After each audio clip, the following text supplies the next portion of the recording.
Rule 24. Towing and pushing. A.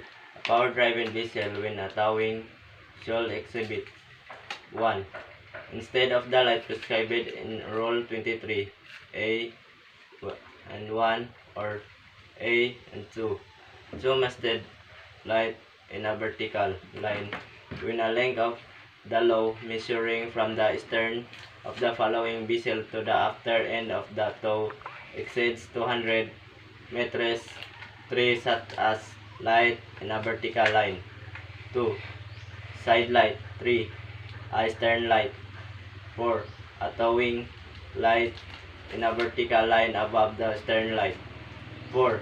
When the length of the tow exceeds 200 meters, a diamond shape where it can be seen.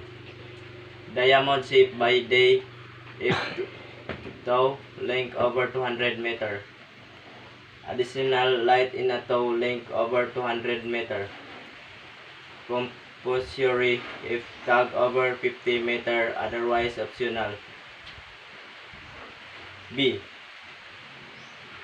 When a pushing vessel and a vessel being pushed ahead rigidly connected in a composite unit shall be regarded as a power-driven vessel and exhibit a light prescribed in a Rule 23. C. A power-driven vessel when pushing ahead or towing alongside exists, except in the case of the composite unit shall exhibit 1. Instead of the light prescribed Rule 23, A and 2 or A and 2. So masted light of the vertical line. 2. Side light. 3. Stern light. D.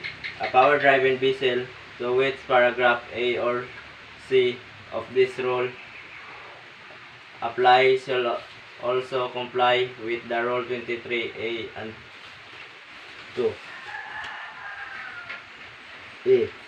A vessel object being towed other than those mentioned in a paragraph G of this rule shall exhibit 1.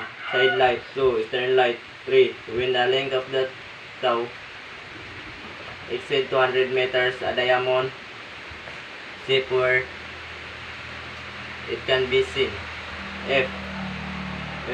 Provided that the number of a vessel being towed alongside a purpose in a ground shall exhibit light as one vessel. 1. A vessel being pushed ahead not being part of the composite unit shall exhibit a forward and side light. 2. A vessel being towed alongside of the exhibit and stern line and the forward and side light. G. An icon conspicuous part of the submerged vessel or object of the combination such as vessel or object being towed shall exhibit 1. If it less than 25 meters of the breadth 1 all around white the light of the near the forward and 1 at near of the after the except of the dracons needs to exhibit a light at or near the forward end. 2.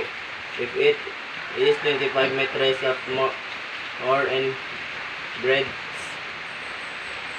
2 additional or around white light at near of the extremities of its breadth.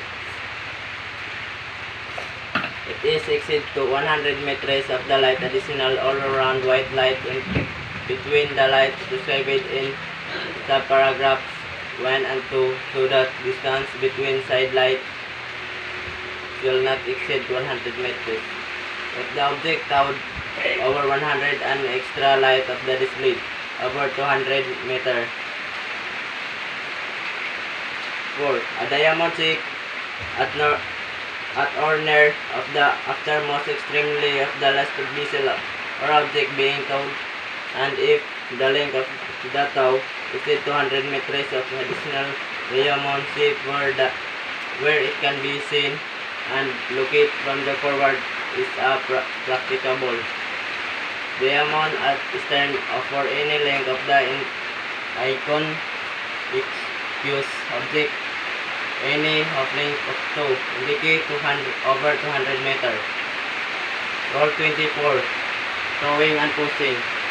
We are talking about this rule. A power-driven vessel when towing must use two-masted light of the vertical line, or if our towing must be used masted light of the vertical line, or if a towing must use in 200 meters towing the use of the masted light in a vertical line, and then side light, stern light, and towing light above the stern light. Pushing vessels that are guardedly connected to thing that pushing, and in this case of so they are get and shown just the light of the power driven vessel, so they are too slow if you are pushing ahead or towing alongside, unless you are in the composition unit. You just to show two masted light of a vertical line if there is no option of the third two masted light. In the case of you must to show so there nothing extra any getting light. The rule that say is if you are greater than 50 meters in the length of the, you need to show a second masted light above of higher than the first one. When a vessel being towed,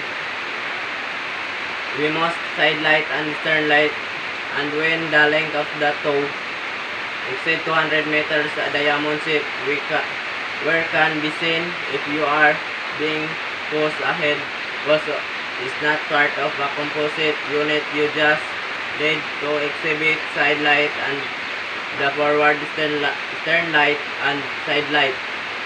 If you can see a submerged vessel being towed, if it is less than 55 meters in breadth, one all-round white light, but if it 25 meters more in a breadth, two additional all-round white light. If it is exceed 100 meters in length, an additional all-round